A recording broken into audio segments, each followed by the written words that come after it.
Jagan sir తెలుసు కదా పాపం నెల రోజులకెళ్ళి ఎవ్వరు తెరువు కన్నా పోతుండా ఆఖరికి ఓడిచ్చిన జనాల జోలికి కూడా పోతలేడు.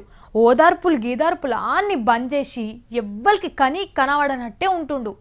కానీ జగనాలు మళ్ళా ఓదార్పు యాత్రకు పోయిండు. అది కూడా ఏడుకనుకుంటుర్రు రాజ్భవన్కు.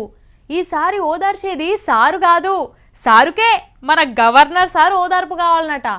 మరి జగనాలకు ఎందుకు ఓదార్పు కావాలి? గది కూడా గవర్నర్ సారే ఎందుకు ఓదార్చాలి? అంటే నరసింహన్ సారు మంచిగా ఓదార్చిండా, జగనాలు నవ్విండా? గీ అనుమానాలు మీకు వస్తున్నాయి కదా, అయితే నాకు కూడా వచ్చినాయి. గీ వార్త చూసి జట్టన అనుమానాలన్నీ తీర్చేసుకుందాం. నువ్వు చూపి తొందరగా. దీపం పట్టుకొని బాయిలా దుంకినట్టే అయింది నా పని అని మొత్తుకుంటున్నాడు జగనాలు. గడికో పారి నా ఎంటవాడి గిచ్చుతున్నాడు చంద్రాలు. నా ముఖంలోకెళ్ళి నవ్వు మాయమై నెల దాటిపోయింది, జర నువ్వే రక్షించు నరసింహస్వామి అని గవర్నర్ సార్ను కలిసిండు. చంద్రాలు చేతులకు జట్టాలు పుట్ట పొద్దుగాల లేస్తే మా ఊసిరే పోసుకుంటున్నాడు. నా ఎంట తిరిగేటోళ్ళని ఎత్తుకపోయి నాకు పగటి పూట కూడా కనురెప్పకూడదామంటే భయమయ్యేటట్టు చేస్తున్నాడని ఏడుస్తున్నాడు పాపం. ఈ చంద్రాలు కూడా అట్లనే మోపాయిండు.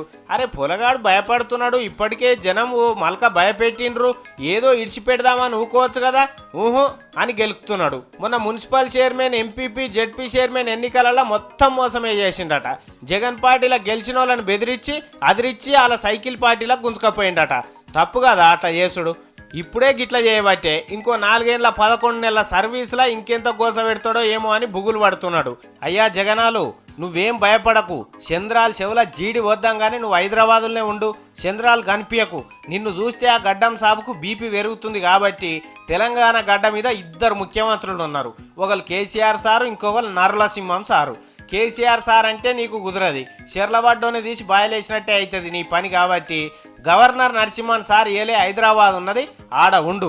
నీకు ఏం కాకుండా మన నరసింహన్ సార్ చూసుకుంటాడు.